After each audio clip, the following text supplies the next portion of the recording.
Hey, what's going on, everyone? Just got a Facebook message.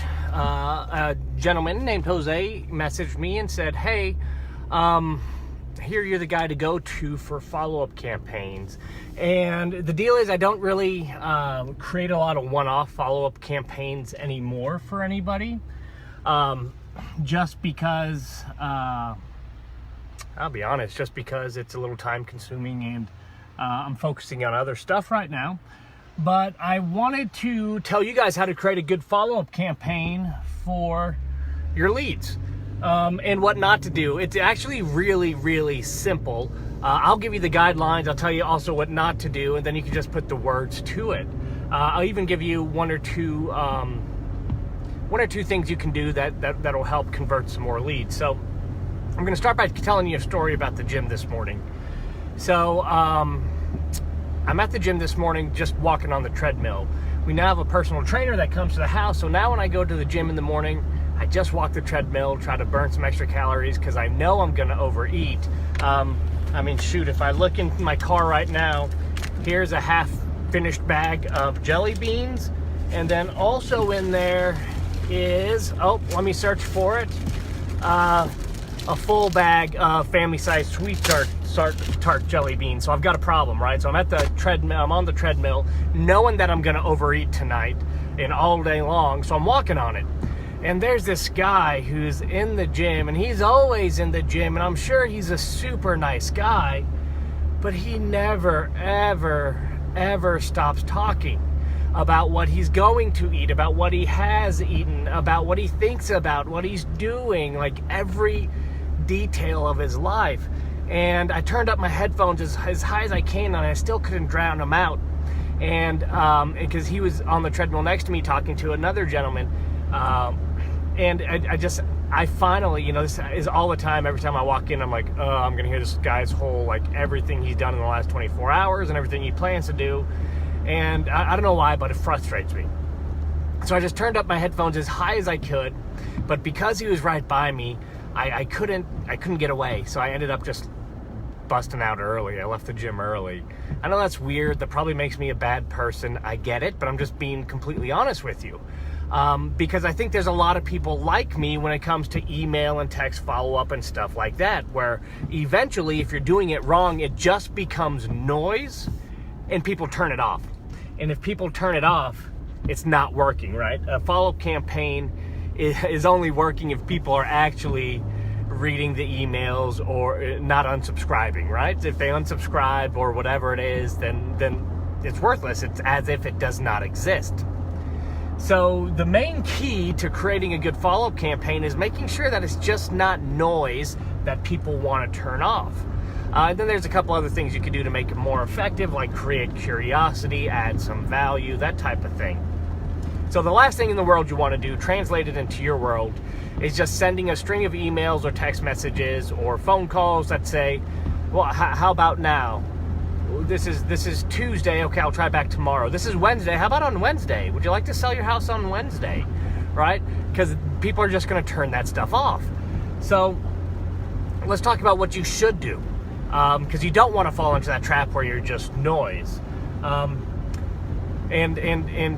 we'll go through kind of systematically on this one. Let's pick it apart.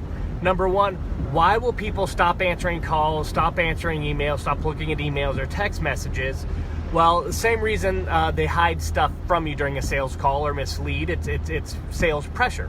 So you always want to make sure, number one, all sales pressure is removed. So there should, at no point in time in any of your conversations, be a how about now moment, right? Like, are you ready now? Are you ready now? What do I have to do to get you into this car today type of stuff? So that's rule number one, is stop pushing for the sale.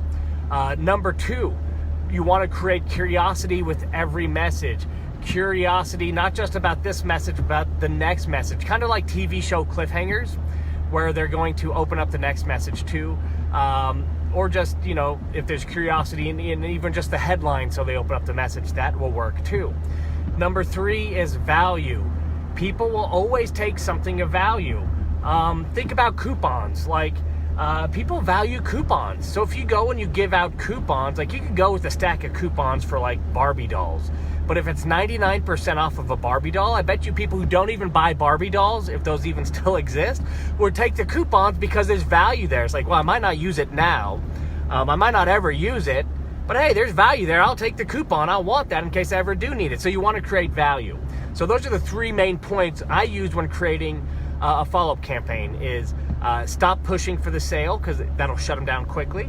Create curiosity either through a headline or through cliffhangers and things like that. And provide some type of value. So I hope that makes sense so far. So now let's go into what that might actually look and sound like in, let's say, a string of emails. I'll give you just a couple of quick examples. One thing that I love doing is just not asking for the deal anymore. You want them to know you're buying houses, you're still looking for houses, right? So the trick is just don't ask about their house. So what you can do is send emails that are, hey, I'm now looking for, just switch it up a little bit. Hey, now I'm looking for a 3-bedroom, 2-bathroom house, maybe something 50 years or older. So start asking for other people's houses. It still says, hey, I'm looking for houses, right? Hey, I'm still buying cash, any condition, but you're not asking about their house, so they're less likely to shut you down. Now, how do we make that more effective? Well, let's add some value and curiosity. Probably say something like this. Hey, if you happen to know of any, you point me towards them. We give away, you basically I'd bribe them for leads, right? Gift certificates to one of these 2 ice cream places in town, right? If you have an address. Next one might be, hey, if you're driving around your neighborhood and you happen to see a house that's in disrepair, basically you're getting them driving for dollars for you. In disrepair, that might need a little bit of love, and you pass me that address, happy to send you a $5 Starbucks gift certificate online, right? So that's creating value. That's also, if you do something different every time, creating a whole lot of curiosity. People are going to continue opening those emails.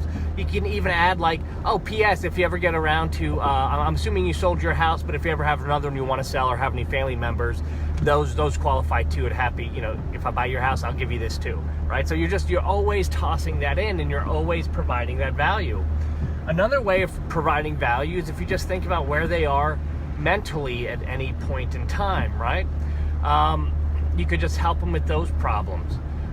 Hey, if you're still looking to sell your house, here's some resources that we use, because after we rehab houses, we buy houses for cash, obviously we rehab them and we sell them. If you're still looking to sell your house, here's some resources we personally use to make sure we get the most money out of it, or here's little hacks for repairs and stuff like that I recommend you do as well. So you just always want to provide value. So that's just a quick high-level view of how to create an email campaign or a follow-up campaign, no matter what medium it is, that actually works, right? Stop pushing for the sale. How about now? Stop that. Create curiosity and always provide value. So guys, I hope that helps. If you are designing your campaigns, that's how to do it effectively. See ya.